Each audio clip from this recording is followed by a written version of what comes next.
Wasa'iati. Good morning. My name is Jacqueline Johnson-Peta. I'm the Executive Director of the National Congress of American Indians, and I'd like to welcome you here to our State of Indian Nations event. NCAI is the largest, the oldest, and organization in Washington, D.C. representing the tribal governments across the country. I'd like to welcome our distinguished guests to Washington, D.C. We have many folks listening to us across the country to watch the State of 2012 State of Indian Nations Address. And across the country, we have students, tribal citizens and leaders, and have gathered in the schools and centers to watch the event together. Among many of the events across the country, we're pleased that Mr. Starr's history class in Santa Fe, New Mexico is joining us. We have the University of Oklahoma College of Law and the Center for Native American Youth in Washington, D.C., the Mashpee Wampanoag Tribal Office and the Menominee Indian Tribe of Wisconsin, leaders of tomorrow and today's event that are watching, and there are many other more watching events across the country. And we're glad and happy that they're all joining us. We have an incredible turnout here today, and we'd like to acknowledge some of the guests that are in the audience. And among those guests, special guests we have today, we have our board members of NCAI. We have President Fawn Sharp, Chairman Ron Allen, Chairman Matthew Weesaw, President Ed Thomas, Chairman Ned Norris, President Don Arnold, President Cynthia Awanoa, and David Gibb. We're also joined by tribal leaders across the country, and some of those are our Chairman Gary Hayes and Councilman Eddie Tallis.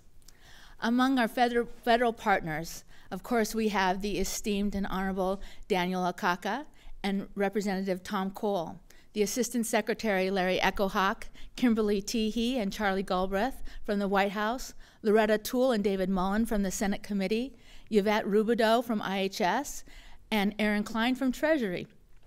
We also have our Native organizations partners, Ernie Stevens, Chairman of NIGA, Rick West and Mellor Willie from the Housing Council. And finally, I want to thank Native Voice One and many of our tribal and public radio stations across the country for airing today's address and bringing the State of Indian Nations to hundreds of thousands of people in Indian country and beyond. This year, we've asked an American Indian active duty military service member to begin our event and to introduce President Keel. It is my distinct honor to be able to introduce and to welcome Lieutenant Colonel T.J. Huntinghorse of the U.S. Marine Corps, who is Kiowa and Choctaw and a U.S. Navy judge advocate at the Pentagon. Lieutenant Colonel Huntinghorse has participated in deployments in Iraq and Afghanistan. Please join me in thanking him for his continued service and welcoming him here today. Lieutenant Colonel Huntinghorse.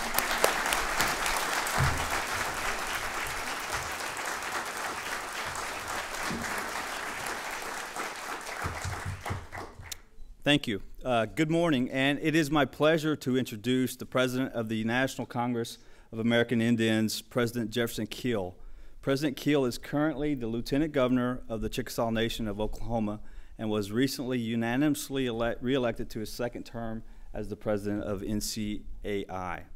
I'm here today to represent the American and Alaska Native service members and veterans, and it is an honor to serve and protect all citizens of the United States, including members of America's First Nations.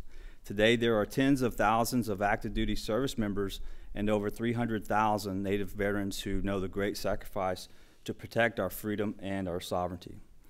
One of these great veterans is Jefferson Keel. President Keel is himself a retired U.S. Army officer with over 20 years of active duty service. He has translated that sense of duty into serving the Indian country and building a stronger America. Ladies and gentlemen, the President of the National Congress of American Indians, Jefferson Keel.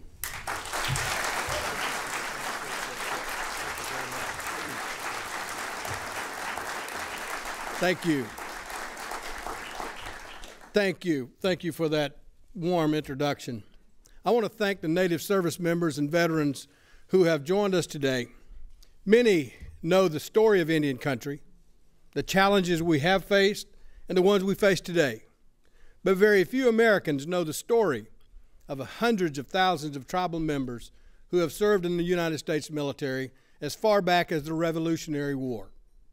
As a veteran myself, I want to thank Colonel Hunting Horse and the 24,000 active duty American Indian and Alaska Native service members serving today to protect the sovereignty of the United States and the tribal nations of North America. Thank you.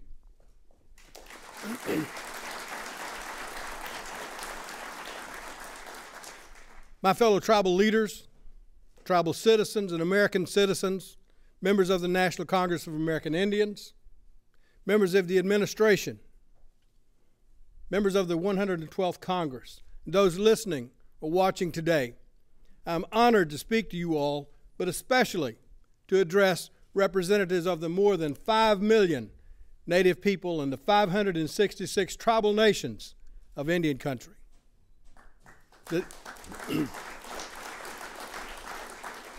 The state of Indian nations is strong. Our nations are strong. Our people are strong. Like our sovereignty, the strength of our nations is our inheritance. The state of Indian nations, as I outline it today, should be defined by what we commit to right now to make the state of Indian nations even stronger in the years to come. We all know tribes have faced a difficult history. We're rising from harsh economic conditions to contribute to a more prosperous tomorrow. Tribes have been doing more with less for generations. And I'm here today to outline a path to overcome our shared challenges, to lay out specific economic changes and improvements for our tribal nations.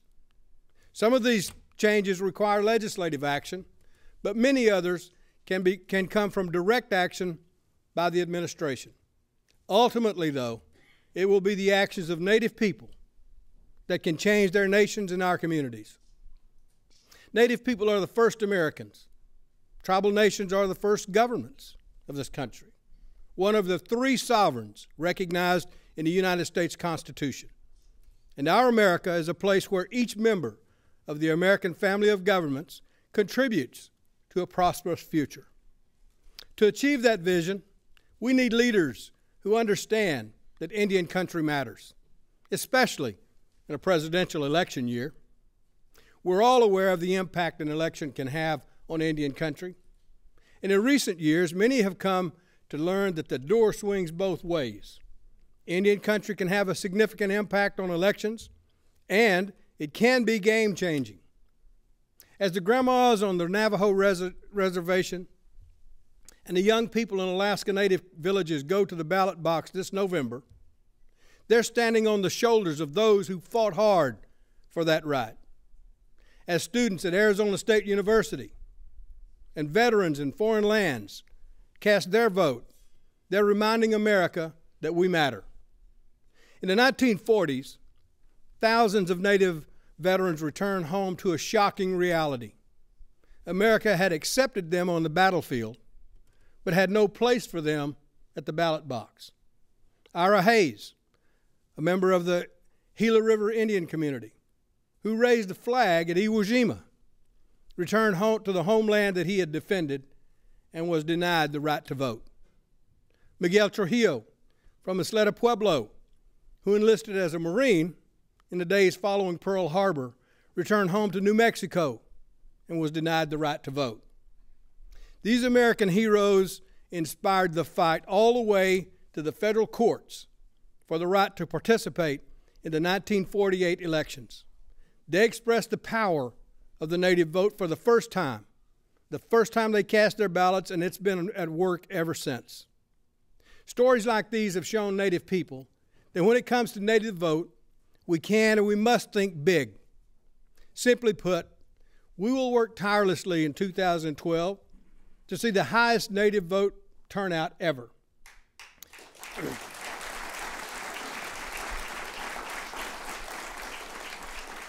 We know that it can be done. For instance, on the Fort Belknap Reservation in Montana, turnout rates are regularly over 80%. A survey of seniors at UCLA showed that Native young people participate at rates higher than any other group of students. This is especially important because almost 500,000 Native youth will be eligible to vote for the first time in the next 4 years. Native people didn't see the world and don't see the world in four-year election cycles. We're focused on building stronger communities for generations to come. When we step in the ballot box, we want to vote for candidates who stand with tribal nations to create strong, prosperous futures. We're not mobilizing for one party or for one candidate. Indians don't just vote D for Democrat or R for Republican. For us, it's I for Indian.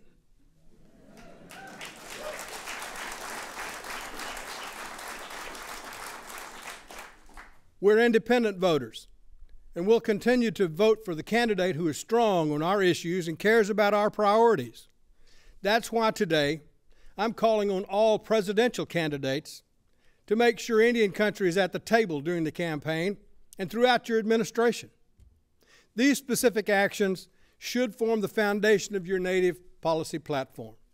First, we call on the President to send a special message to Congress on the importance of the nation-to-nation relationship.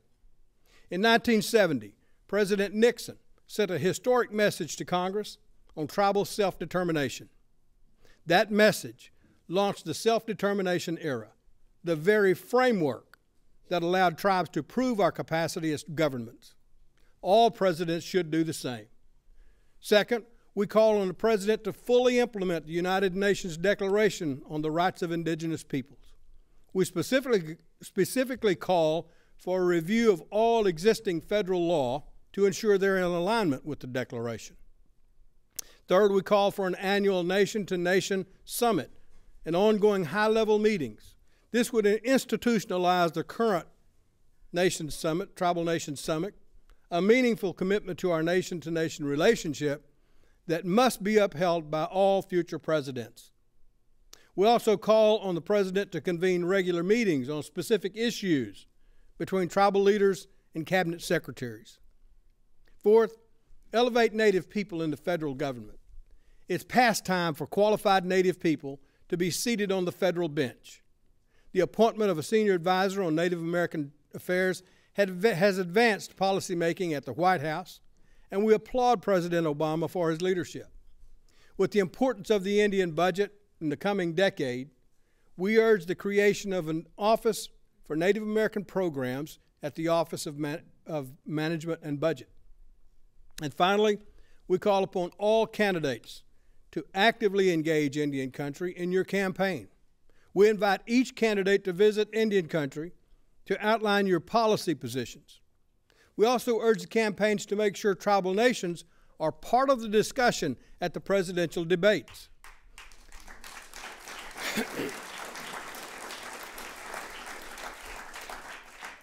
Between now and the election, we have a lot of work to do. For all of the partisan challenges of the past year, the Congress has found common ground on Indian policy. Under the bipartisan leadership of Senators Akaka and Barrasso, the Senate Committee on Indian Affairs has reached across party lines to develop legislation that promises to transform Indian country. And in the House, Republicans like Chairman Don Young, Democrats like Dale Kildee have worked hard to educate their constituents and colleagues about the benefits tribal governments offer our nation. There are some important things the Congress can do right now that can grow Indian economies and create jobs.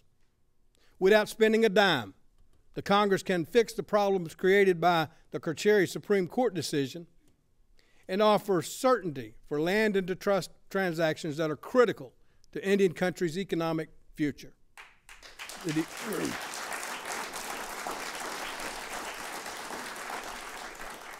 The Department of the Interior is already acting to streamline lease approvals for renewable energy development, and we urge Congress to pass the Hearth Act to expand leasing reform and pass an Indian energy self-determination law. Congress can also act on public safety legislation that will attract businesses to our communities. We urge the passage of amendments to the Stafford Act that are supported by FEMA and would remove burdens from states and tribes in times of critical emergencies when lives are on the line.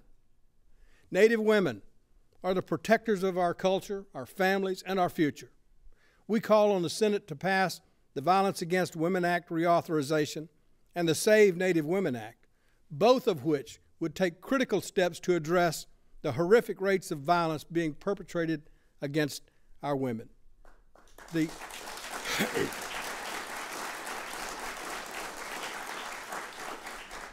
Native Class Act offers a chance to provide the kind of education our young people need to succeed today and build economies Indian country needs for tomorrow. Our young people must not be left behind anymore. Congress must stand with us now to get these bills passed. But long-term success depends on America keeping her promises. That's why NCAI, along with our partners in Indian country, are making available to you today our plan for the Indian budget. This document outlines our vision for investing in the future of our America and stabilizing the Indian budget. It will create reliable, safe, domestic energy. It will build a 21st education system in America. It will modernize our infrastructure, and it will fund implementation of critical legislation like the Tribal Law and Order Act and the Indian Health Care Improvement Act.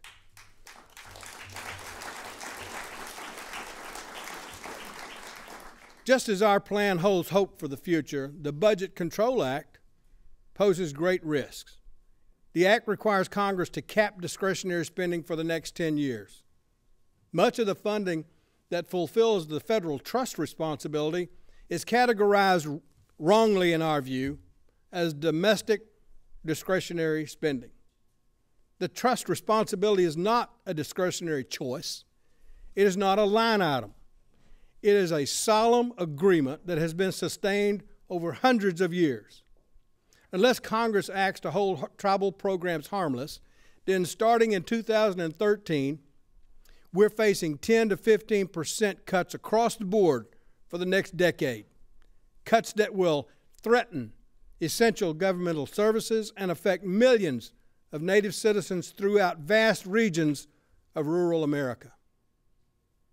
We're well aware of the budget challenges our nation faces. We live in Indian country. We know all about doing more with less. We urge Congress to stand up for the relatively small piece of the federal budget that belongs to tribal nations and our citizens.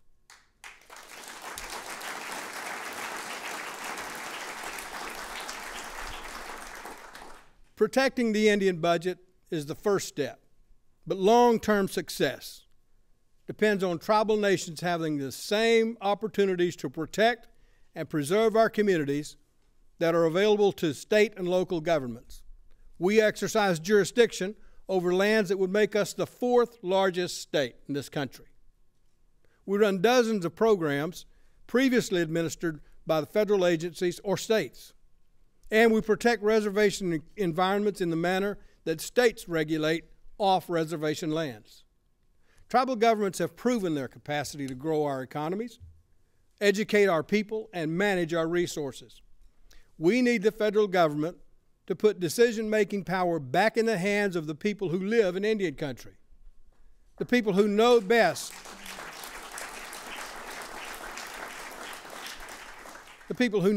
because these are our homelands. These are our people.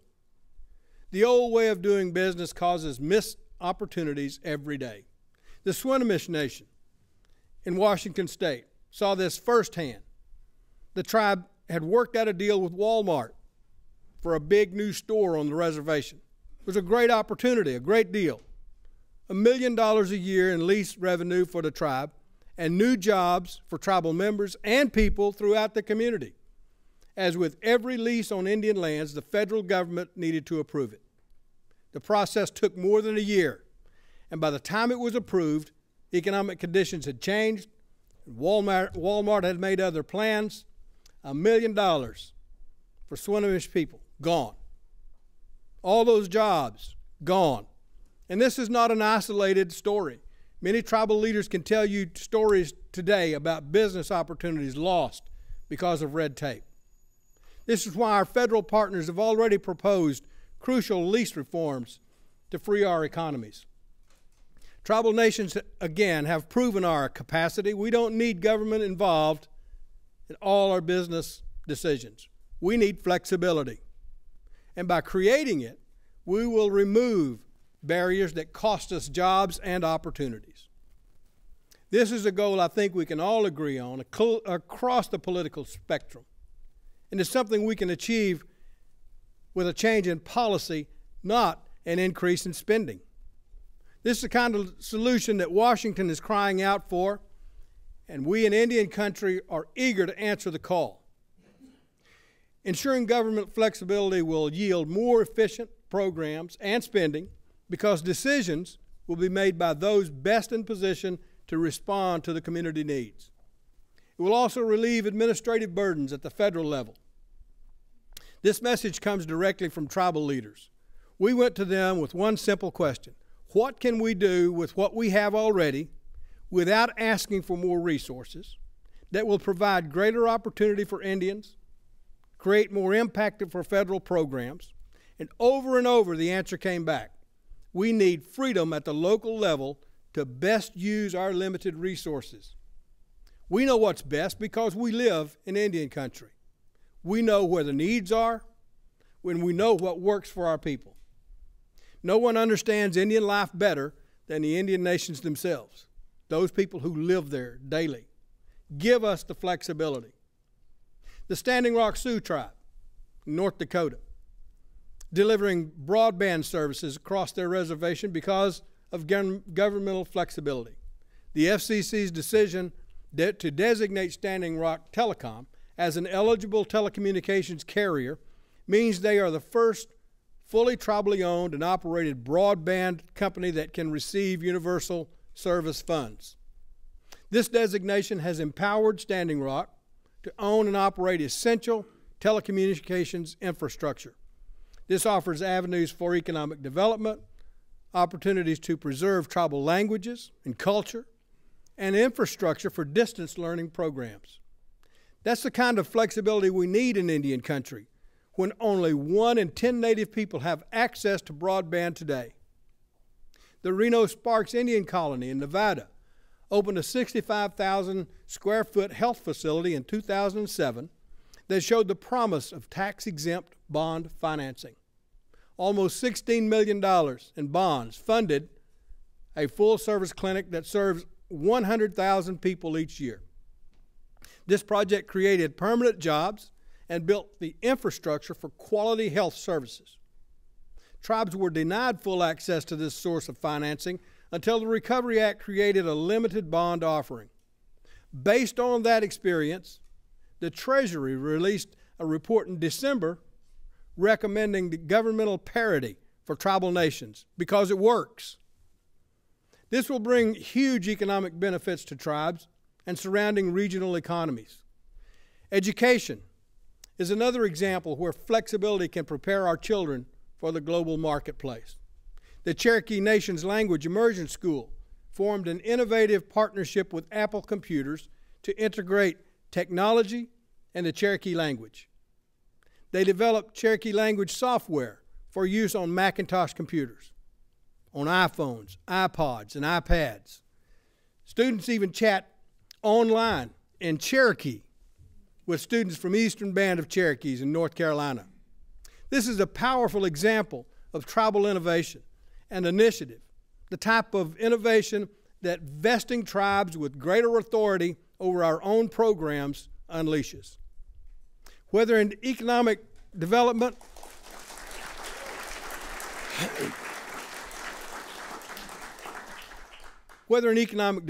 or education, healthcare, or energy, the key to getting it right is the freedom to identify and tear down barriers to our success.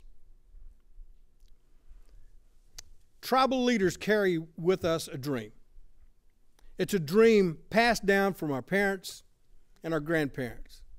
It doesn't look forward to 2012 or 2016. It looks to the 7th generation. We see a future where the trust relationship actually works. It works for tribal nations, and it works for our federal partners. Our ancestors knew that tribes could govern our nations and govern ourselves like no one else. Today, we've proven it. Residents of rural Oklahoma are driving to our health facilities because they offer the best services around.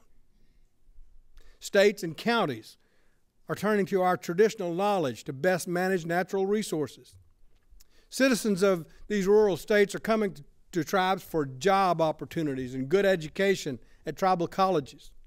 And companies are coming to us to set up businesses on the reservations and bring American jobs home. When we have the tools and freedom that we need, we're creating businesses, delivering services, and leading the way. It's time to build our trust on that reality.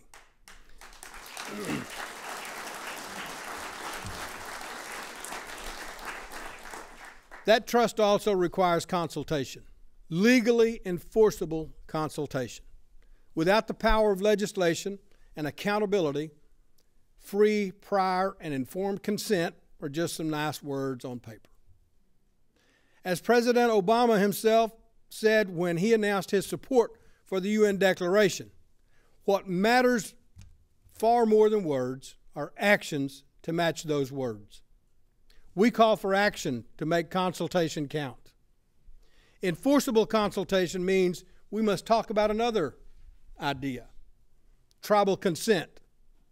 There would be a public outcry if the federal government tried to impose policy on a state without its consent. But the concerns of tribal nations are routinely overlooked, even when more than a dozen tribes are larger than some northeastern states. This must not stand.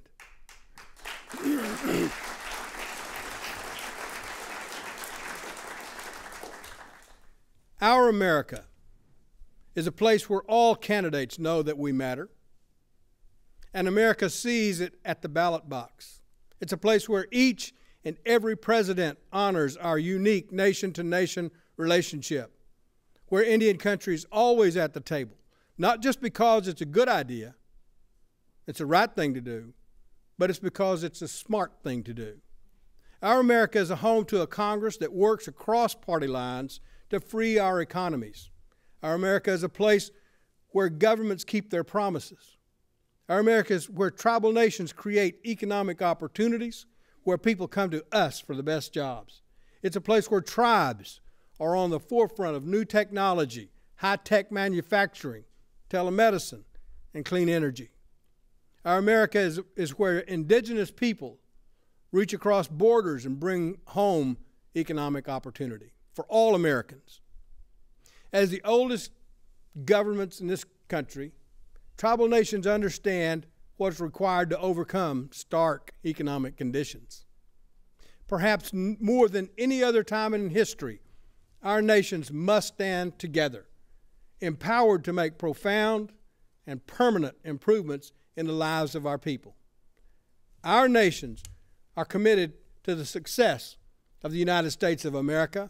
Let us realize that future together so that our nations thrive today and forever. Thank you.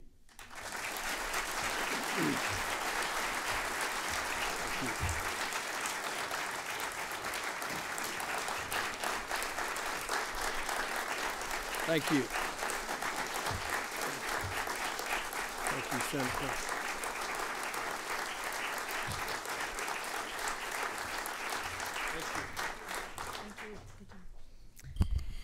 Thank you, President Keel.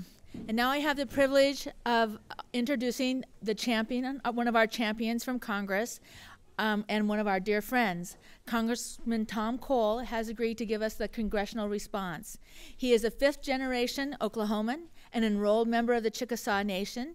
He's been serving Indian issues in Congress since 2002, and we hope that he continues in that position for a long time to come. Please help me welcome Congressman Tom Cole.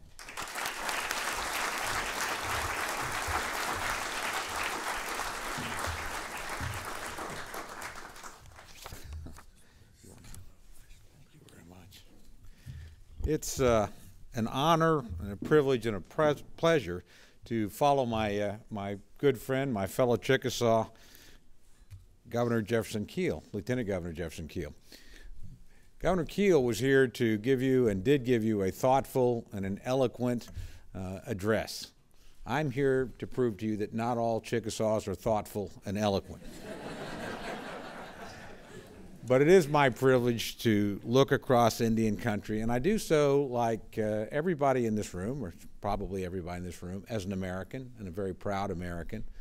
And I do so as someone who is very proud of my state. I know most of you are proud of the states in which you reside, assuming you're American citizens. But I also do that as a fellow Native American and as somebody who is proud of my tribal traditions and my tribe. My forebears and my family were members of the Chickasaw Nation and leaders in the Chickasaw Nation before there was a United States of America. My great-great-grandfather was clerk of the Chickasaw Supreme Court before there was a territory of Oklahoma. And my great-grandfather was treasurer of the Chickasaw Nation before Oklahoma was a state. And so we approach this, as most people in this room approach this, with a very long and different and nuanced view of American history. That's not true for most Americans. They don't have the ability to draw from that tradition. And most of the problems we face when we deal with other Americans is largely because they're ignorant of those traditions and have not had the opportunity, quite frankly, to be educated about them. And they labor under many, many misconceptions of who we are and what our status is in the larger political system. In Washington today, I would say from a Native American perspective and from an American and an Oklahoma perspective, it's the best of times and the worst of times, to borrow a phrase from Charles Dickens. It's the best of times in many areas. We have, certainly in the House and I think in the Senate, bipartisan cooperation on Native American issues to an unprecedented degree. That's unusual. And frankly, Native American issues aren't partisan issues. I don't think should ever be approached in a partisan fashion. The reality is most of our interests span political parties, and some of them are absolutely irrelevant to the political dialogue and debate between Republicans and Democrats that goes on in this country. But what is enduring is our federal trust relationship as individual Indian nations with the federal government, and whether or not the federal government carries out its responsibilities in that particular area. In the appropriations area, where, as Jackie said, I specialize and spend a great deal of time, this has been a pretty good year for us. I want to commend the administration. I'm a very conservative Republican. Obviously, I have some differences with the administration, but each year that the president has been in office, he's put forward a real budget and a good budget and a serious budget for us to consider in the legislative process. And certainly on the House side, I can tell you we have a real bipartisan alliance on interior appropriations where most Indian funding takes place. Our subcommittee chairman, Mike Simpson from Idaho, our ranking member, Jim Moran from Virginia, have a wonderful partnership and working relationship. And because of that, and working honestly with the administration, we've made substantial progress. We increased substantially, 10% in the House, appropriations for the Indian Health Service. The president is facing a difficult budget. He reduced the BIA budget very slightly. We thought actually it was too much, and so we restored some of that funding.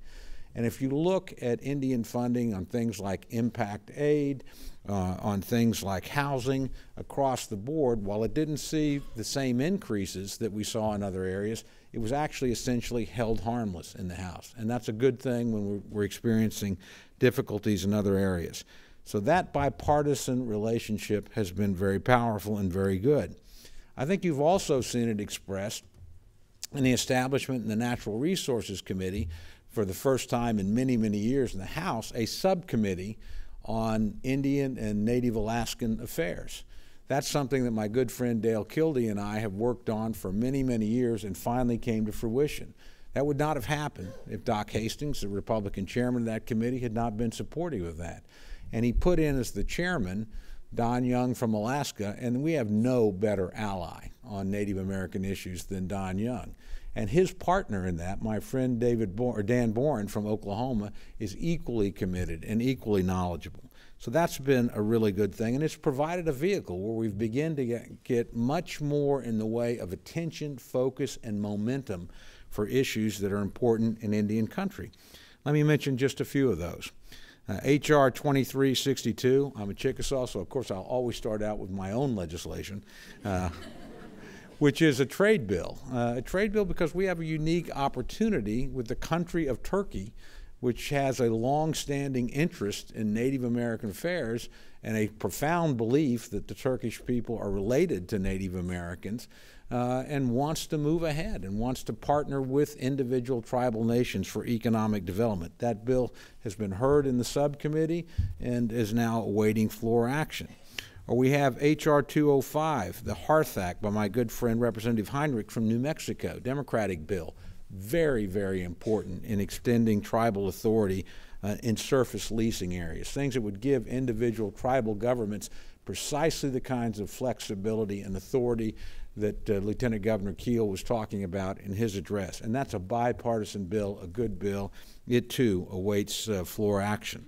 We also have H.R. 1599, which is an economic development bill, which I've got forward. More importantly, because he's the chairman, Don Young is working on a major economic development initiative. Again, things that would give tribal governments the tools they need to control their own affairs and their own destiny. We've had hearings on the Carcieri fix, both on the bills that Representative Kildee has offered and I've offered, and I always like to say I'll take either one of those bills. I would be delighted if Representative Kildee's bill passed or mine. He's a wonderful partner, great friend. We're going to miss him when he leaves Congress. So we have a lot of things happening in the House of Representatives. In the Senate, and I don't pretend to speak authoritatively to that, we have my good friends, Chairman Akaka here and Senator Barrasso, his ranking member, but we don't have two better advocates. And they've worked hard to focus attention on Carcieri in the Senate. They've worked hard on economic development issues and to begin to educate their colleagues on a bipartisan basis and the areas in which we can move together. So we have a strong bicameral as well as bipartisan partnership in Native American affairs. I would be remiss not to mention the administration as well. First, the personnel, many of whom are here. I see Secretary Echohawk and obviously Director Rubidoux here, but also Secretary Salazar. They have shown continuous, sustained interest and commitment to the movement of important legislation and important administrative decisions in Indian country. I said Kim Keegi, and we were actually talking about this. The administration has put in place advisors at senior levels at cabinet positions so that members that are coming into those, or individuals that are coming into those important positions have immediately available to them advice and counsel from people that understand Indian country and all its nuances.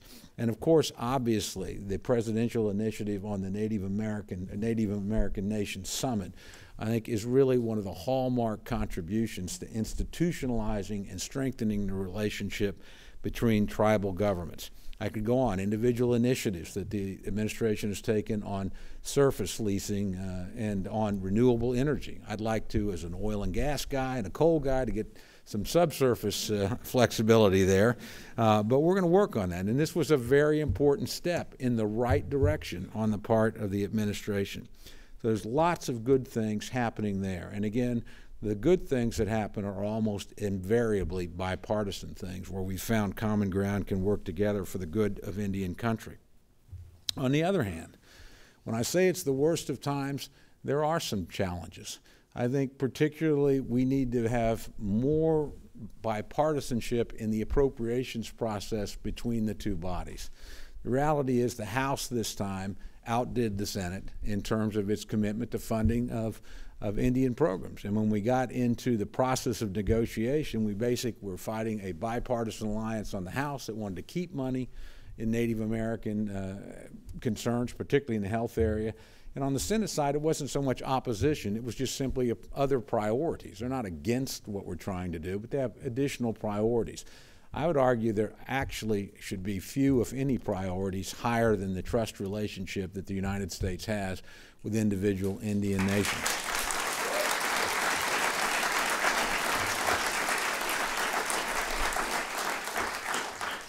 So we need to expand that bipartisan and bicameral cooperation. We need to build on the good works of Senator Akaka and Senator Barrasso and have a partnership where we move together, where frankly, Democrats and Republicans can go into Indian country with a great deal to be proud of instead of a great deal to apologize for. But let's be real. If we wait simply on the federal government to take care of our problems, we'll be waiting for a very long time. Indians of all people ought to know self-reliance, self-progress, self-determination, as Lieutenant Governor Keel said, are the real routes to moving forward. The government's job is to keep its commitments, honor its trust responsibilities, and work with us to remove the obstacles that have been placed in front of tribal development and the development of individual Indian people. That's something where we have a long way to go. The scope of our challenge is historic and monumental, and most Americans don't realize it. You know, I could sit here and quote ad nauseum statistics we all know and make the point in whether it's in terms of their education, their lifespan, their health, their opportunities to move forward. The first Americans are still, after over 230 years of this country's existence, the last Americans. That needs to change. It's a national disgrace. It's a national challenge. It'll take a national effort to move us in the right direction. I think the challenge for this particular organization is to educate the rest of America about the challenges that we face in Indian country. And I'm proud of what this organization has done, frankly, throughout its existence. It has a long and an honorable history of doing just that. But the scope of the challenge is just amazing. This summer, I had the honor of traveling with my good friend, Secretary Echohawk and Director Rubidoux, and Jody Gillette was with us from now the Interior, formerly with the White House, Congressman Simpson, Congressman McCollum from Minnesota, and we all went first to Chickasaw and Choctaw country in Oklahoma, where we have been fortunate. We've had challenges like other people have had challenges. This is not our historic homeland. My forebears didn't come there by choice, but they've used the tools and the opportunities they've had, and they've had their set of hardships, but they've overcome them in many ways. And we have thriving tribal economies, dynamic tribal governments that are doing well. Then we went to see some of our friends on the great reservations in North and South Dakota, who are also resilient, innovative, able, but their challenges are greater.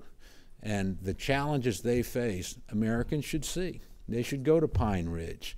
They should go to Cheyenne River. They should go to Standing Rock. They should see some of the challenges that their fellow Americans are facing. And I'm sure if they saw them, they understood them, they would work with us to overcome them. So that's going to be our great challenge going forward. We have a very, very different perspective on American history. And I want to end with a couple of stories to drive that home. My great-aunt, Teato, was a very famous Indian folklore artist and storyteller, really of international renown. And she not only told stories of our people, Chickasaws, but a lot of tribes, and she used to pick up historical anecdotes and incidents and try to draw a moral out of them that an Indian would draw out of them. And I remember one, and I won't be able to quote it verbatim, but it's one of my favorites, and it's based on a real incident. It's an incident of a Southern Cheyenne war chief in treaty negotiations in the 1860s dealing with the American government and trying to comprehend and encapsulate in words the enormity of the challenge and the change that he was seeing in the course of his lifetime. And in the course of those treaties negotiations, he addressed the representatives of the United States government, and he was an American, but not an American citizen, obviously. And he said, once this was all the land of the red man, but then came the white man and the black man and the yellow man. And I've thought about this, and I've thought about nature. And in nature, aren't there white horses and black horses and red horses and horses of many colors? And I've thought about birds, and there are white birds and black birds and brown birds and red birds, but all one bird, all one horse, all one man. The Great Spirit must have wanted this to become the land of all the peoples, and so it shall be forevermore. Now, if you think about American history, that is a pretty profound way to encapsulate really who we are as a people, as an American nation. And that's where he concluded his story. But my great aunt added, if you really know Indians, you really know what they don't say is sometimes more important than what they do say. And when he gave that eloquent speech and he recognized the changing reality of the world in which he lived, he did not say he would give up who he was or who his tribe was or his languages or his traditions. He intended to keep those within the greater whole that he was now becoming part of. That's who we are. We're the oldest part of America, the most remarkable part of America, actually the most diverse part of America, but each and every person in here who's a member of a tribe intends to remain who you are and to retain and pass on that identity, your culture, your traditions, but yes, your unique political status within the Constitution of the United States. Each generation of American Indians usually has to educate the rest of the country about what that status is, who we are, and who we intend to be. Our Navajo brethren have a real story and a phrase they use, and I'm going to take a little liberty with it, the long walk, one of the great tragedies that they went through as a people. But we ought to remember, when we think about the long walk, it's a little bit different than a lot of the traditions in Oklahoma, like Cherokees with the Trail of Tears, or Chickasaws with their forced removal stories, or so many of our tribes. The long walk, if you know the history, as of course most everybody in this room does, is a two-way walk. It was a long walk away, but it was a long walk back home too. And we're engaged as Native Americans in a very long walk, the longest walk in American history. And much of it was a walk away from who we were, and sometimes forced relocation, sometimes forced assimilation, sometimes forced efforts to literally eliminate tribal governments altogether. But we're now, I think, at the turning point, and we're in the long walk back home, the long walk back to retaining our sovereignty, retaining our identity, and retaining and celebrating the unique contribution that each and every Indian nation makes to this wonderful nation that we all call the United States of America. Thank you very much.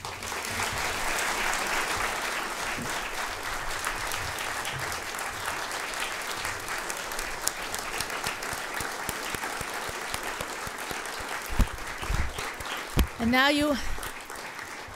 now you all know why we're so proud of our enrolled Chickasaw member of Congress and his profound words that he shared with us today. Today, we also are honored to be able to be joined by two other members of Congress that gives us a good example of this bipartisan effort to really come together. So I want to introduce and to recognize today we have Chairman Akaka, who is the chairman of the Senate Committee on Indian Affairs. He's a native Hawaiian. He's brought the spirit of cultural protections, of the importance of some of the values of our language programs, and of course the hope and the opportunities to come forward as part of his championship in the Senate Committee. And he's joined today by Vice Chairman Senator Barrasso from Wyoming, who has, among many things in his support for Indian country, is really championing the energy bill and moving forward the energy bill, which we think is going to be another great economic opportunity for all of Indian country. And if either one of you would like to say a few words, we'd be glad to have you both come up here, standing together like you do in the committee. Thank you.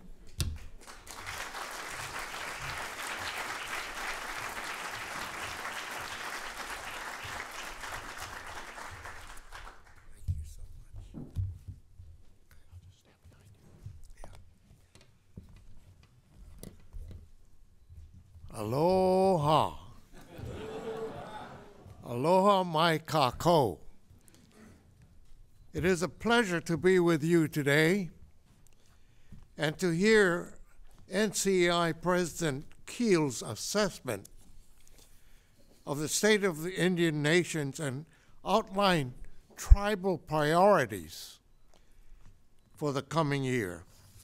It is important for all Native American communities to be they American Indian, Alaska Native, or even Native Hawaiian, to take stock of where they are and set achievable goals for the coming year. In this time when all governments are having to do more with less, we must endeavor to strengthen the ability of tribal governments to develop their local economies, spur job creation, and meet the needs of their people.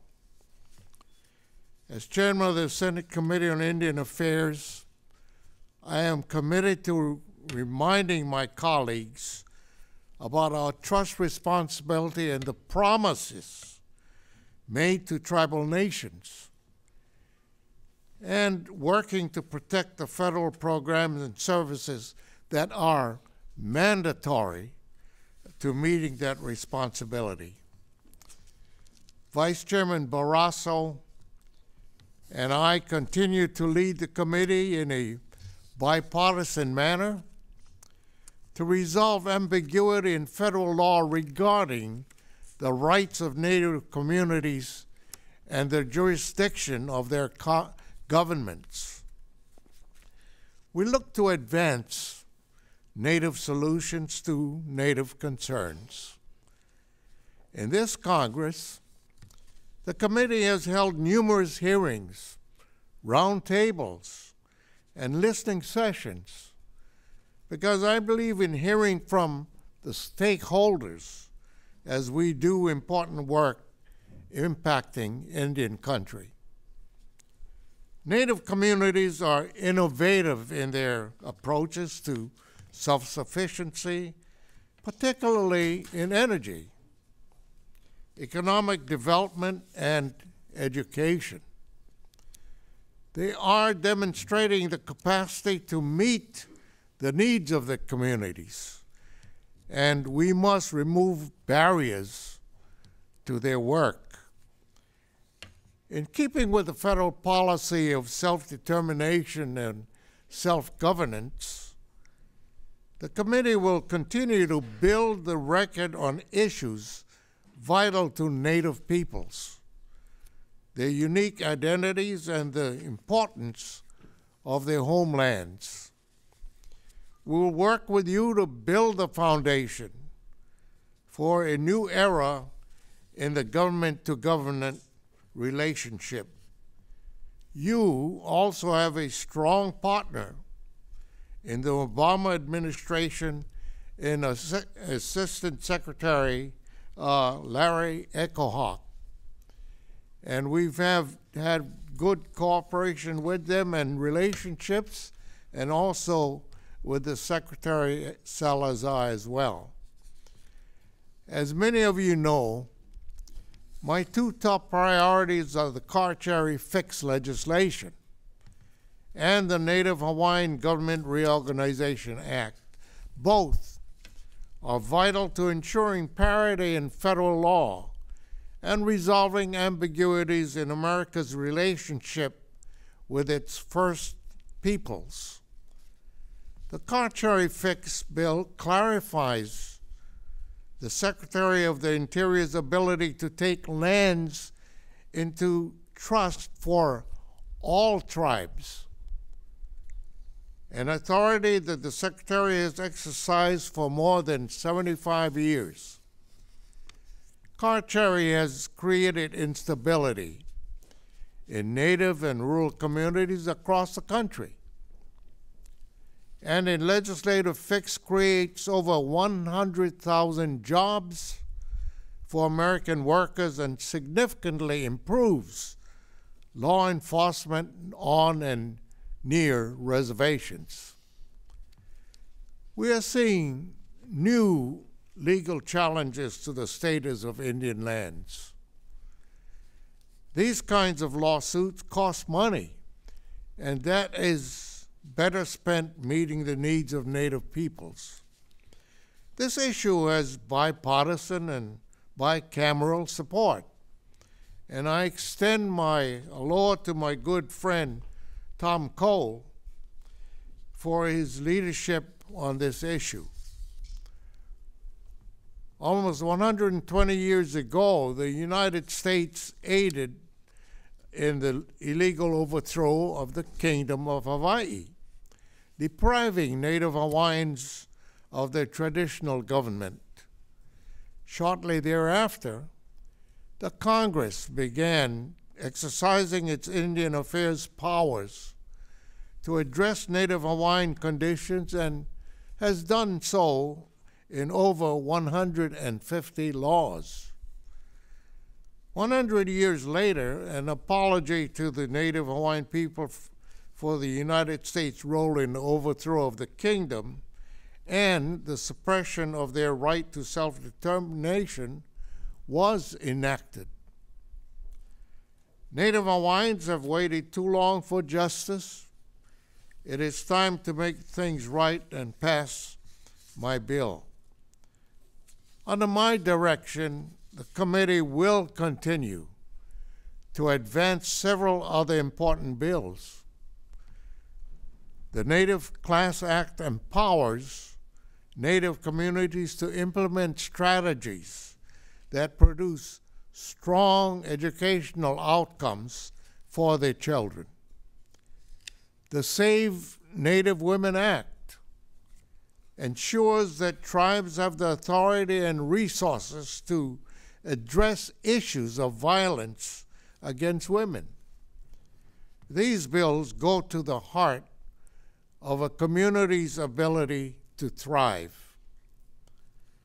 As a Native Hawaiian working with others, doing things with aloha and being pono and right and just is a cornerstone of who I am.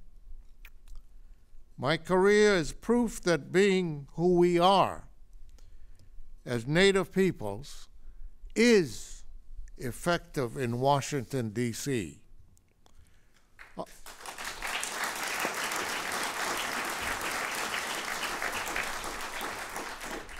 I do encourage tribal nations to participate in the process.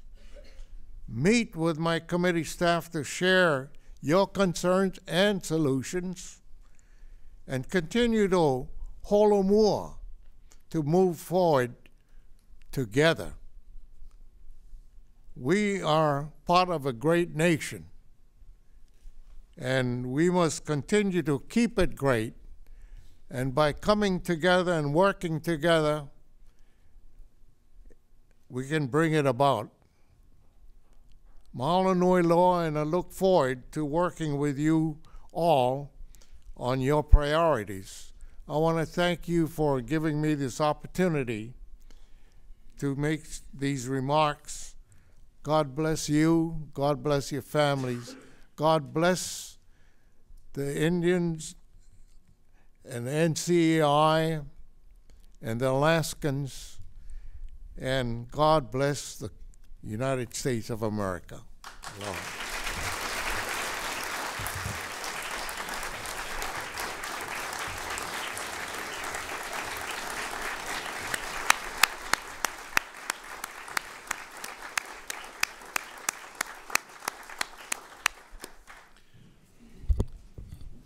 I wanted to stand here today with our chairman to show how we want to continue to work together in a bipartisan way, and we will continue to do that on behalf of the Indian people. Thank you, Mr. Chairman.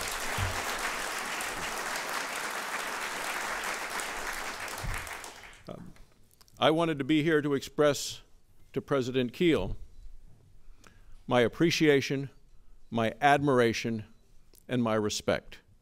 I'm so grateful to be here with you, and Representative Cole's statements, absolutely right. Flexibility and authority. And I want to thank you for sharing those wonderful stories of the history of your family, as well as your great aunt's story.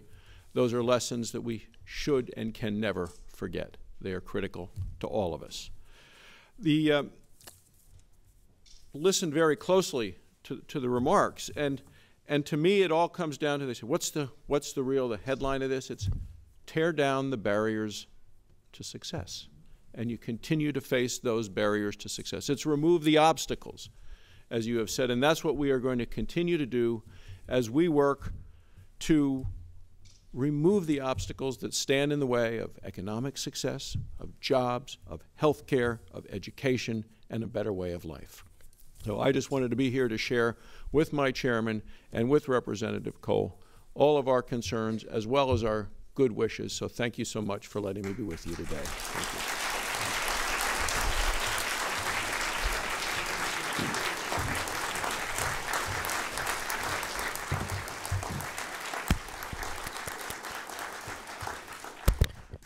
Thank you again to our members of Congress for joining us today. We know you have busy schedules, but we are honored by your presence. At this time, we'd like to open up for questions. We'll start by opening up to questions to our press, and then we'll go to open it up to questions of other folks. We do have people online. We have over 500 sites watching live right now, as well as the taping that will happen. C-SPAN's taping and others are taping, as well as the radio stations. So we will be taking questions online via the iPad. So at this point, any questions from press? First, could you please state who you are and who you represent? And we do have microphones. Thank you.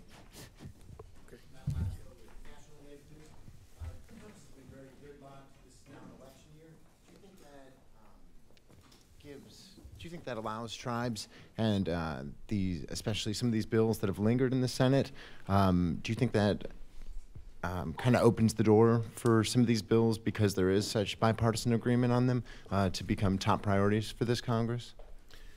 I certainly hope so. I think with as you mentioned, the partisan gridlock, I think that the partisan gridlock is not because of the bills that affect Indian people. As we said earlier, Congress has found common ground on those issues that affect Indian country. On Indian policy, I think that you see across both aisles support for those programs. I don't know what the outcome will be in some of these bills, getting them passed, but certainly we are encouraged by the bipartisan support for all of those bills, and we thank you. Thank you for that question. Good morning. My name is Levi Rickert. I'm with the Native News Network. Yesterday, the U.S. Census Bureau released its figures. 78% of American Indians live off or away from tribal lands. What can be done to make sure our Indians who are living in urban settings and rural settings can get benefit? Because so much of the money goes directly to tribes. That's an interesting question, and thank you for that. We do realize that the urban Indian populations, the populations of Indian people in the urban areas are growing. It's growing. Many of our people have left and moving to urban areas because of a lack of job opportunities, a lack of programs, and lack of access to those opportunities in and around our local communities. But the tribal governments themselves are looking at opportunities to assist those tribal members. It's very difficult at times, particularly in those areas where the dollars are limited, and because federal dollars are appropriated and are utilized by those that are benefited within that local community. And so I know that NCAI and some of our partner organizations have looked at how we can help those people in those urban areas. And particularly in the healthcare arena, we have some urban healthcare centers that provide health care and access to health care for those who reside in those areas. But those are limited. We don't have those in all of the areas that we need. We simply have a handful of those health care centers. We need more. But it's a very difficult question and one that we continue to work on. Yeah, Jackie, would you want to answer? I just want to add one thing to that, because, first of all, Yesterday was a great day when they released that report at the museum, the Native American Museum, and we were pleased to have some of our staff also be part of that. But look at the maps that is in the press release and the report, and if you look at the maps, the concentration of natives is actually really close and adjacent to native communities. So even though we do have a large spread of what we would call urban Indians, the highest concentrations are really adjacent to the tribal communities. Next question. Any other press with questions? Yes.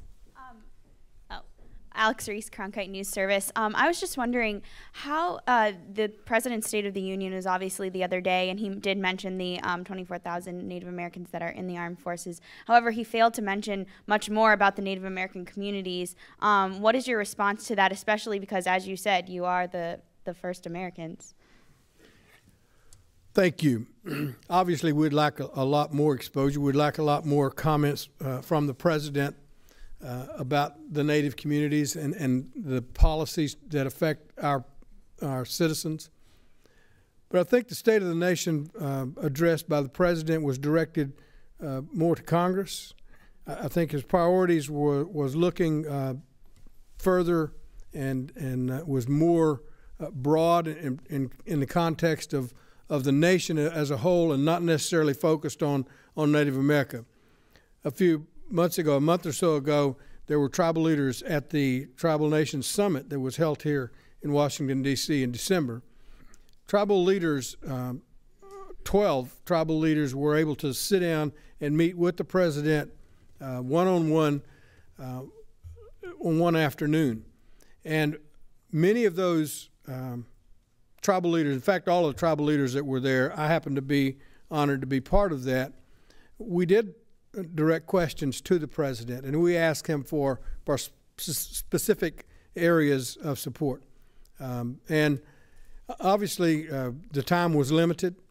We do expect in the future, we ask for additional meetings with the President, not just a one-time meeting once a year, but these meetings with the cabinet secretaries. Those are the people who really affect the Indian programs and the services that are provided to Native Americans.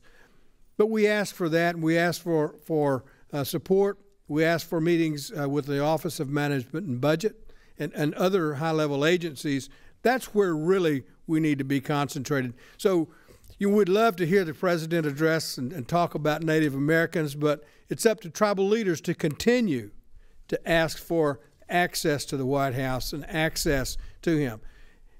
I have to say, President Obama he made some commitments to Indian country during his campaign when he was running for president. He's kept his word. He has placed people in strategic, important positions within his administration, and they're doing a tremendous job. But it's limited. Again, access is limited, and we need to expand that. We need broader support. Thank you. Can I add one more thing? Sure. President? Because in the President's message, a lot of it he talked about was, of course, is trying to address the economic security of this country, but about program flexibility. If you heard President Keel's speech today, we're asking for the same thing that the President was speaking about in his address 2 days ago. And we actually have developed a report at NCAI that we've shared with the White House. We've had meetings with the White House to talk about some of those areas, those specific areas of program flexibility. So we're hoping that we will be part of his part of the work that they're doing within the administration, targeting those areas where without a lot of new money, but with a little bit more government flexibility, our programs will be more efficient. Anybody else? Yes. Dennis Zotai, National Museum of the American Indian. Also in yesterday's release of the census figures, a very high percentage of American Indians are under the age of 24. What would be your suggestions to all of Indian country on how we can mobilize the Indian vote for the age brackets between 18 and 24? Well, I'm going to ask Jackie to talk about the native vote, get out the native vote, because we do have a concentrated effort to get out the native vote this coming year. It is important that we mobilize our young people, not just the first-time voters, but that's an important segment. but all of our Native citizens in all of our communities to get out, get registered, and vote. When we look at how many were not even registered 4 years ago to the presidential election, almost 1 million people were not registered to vote. That's a significant piece of leverage to use in these Native elections. So it's important that we not only talk about getting out the Native vote, but we concentrate our efforts in how to do that. And I know Jackie's worked extremely hard, and her staff and our partner, our sister agencies and partners in Indian country have worked hard to do that. So I'm going to ask her to address what we're doing specifically in particularly these large Indian population areas. Great. We have a plan. Go to nativevote.org, and you'll see our plan. We have a campaign for the year, not just targeting our tribal leaders. We've asked every tribe to have a Native Vote coordinator. We have monthly trainings and teleconferences for those coordinators, whether it be for the tribe, the state, the region, the organizations. We met with all the nonprofits, Native nonprofits, on Monday and talked to them about what they can do and what they can't do regarding supporting our Native Vote efforts. We met with the regional tribal associations last Friday and talked to them about what we can do as far as trainings in their communities. We've partnered with Rock the Vote and other areas to build within their civic curriculum. We will have a Native curriculum that will supplement theirs for schools with high populations of Native students. And we have a whole Native youth vote campaign that's going on in addition just to the regular. NativeVote.org, you'll learn about it. Thanks. I want to add one area, and that is I wanted to thank the members of Congress that have come here today. I want to thank Congressman Cole for his remarks, Senator Akaka, Senator Barrasso. I know that their time is critical, but when we talk about people who support Indian issues, who are supportive, not just because they're required to, not just because they have constituents within their legislative districts, but because they understand what it really means. That's what we need in Indian country. We need the Native vote to get out and talk to those candidates, find out who and what they are, where they come from. Do they support our programs? And if they do, let's support them. Let's help them. That's what we need to do in the Native vote. But it's more than just talking about it. We need to organize and mobilize them. Thank you. I got busy there. We had another question there. I'm going to take a question from one of the reporters online. This is from Mark Truhant from Truhant Reports. Question for President Keel. Can this bipartisan coup be used to treat tribes as a 51st state, especially for Medicaid and other entitlement programs? I think he's referring to maybe this bipartisan cooperation. Yep. That would be great. I would love to see that. I think that Indian country would love to see this entitlement as a 51st state.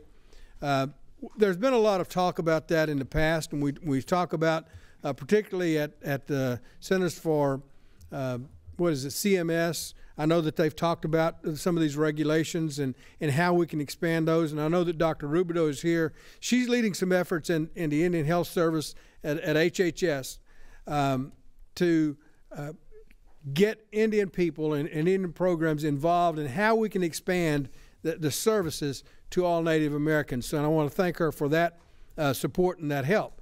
That's a great topic for us to discuss. It's something we need to continue on. Thank you for that question. I know I didn't answer it, but I thank you for the question. It's a tough question. Yes. Mary Jane Oatman with the National Education Association's Office of Minority Community Outreach. I want to commend NCAI for bridging the digital divide and bringing this forum into Indian country and specifically into the classrooms that are educating our children. Are we going to have any kind of a pulse on how many of our Native youth across the country and our BIE and public schools had access and opportunity to participate? And as a follow-up, maybe a challenge for you to engage our Native youth through like a Twitter feed or Twitter hall or something, because I really want to know what our Native youth's feedback from this phenomenal event is. Great, thank you. And yes, we did. We did extensive outreach, and I will tell you we have a tweet here from a youth who wants to know Barbie, well, I think this is her name, Terminator Barbie. So maybe I shouldn't say that. But how do we connect to our youth, to the leaders how do we connect our youth to the leaders who spoke during the National Congress of American Indians? And do we have a mentor program? And so I'll just go, yes. So yes, we do have a mentor program at NCAI. We have fellows and interns that come to NCAI. A good share of our staff are fellows and interns. And we also have a youth commission. We have a number of youth partners that we worked on. We collaborate together with, including NIHB, NIEA, and we've developed a youth agenda. So we have a youth webpage on our website. We can connect to youth in many ways, and we'll continue to connect with youth. We have a great agenda for this year. We've already developed it. One last question here. So can I have a question from the audience here? Yes. Hi, Jim Myers, The Tulsa World. You speak of the bipartisan approach that's taken sometimes in Congress on different pieces of legislation, but that doesn't always translate into success. Can you identify 2 pieces of legislation that you believe must be passed by the upcoming session of Congress before it can be viewed as a success by the Indian country?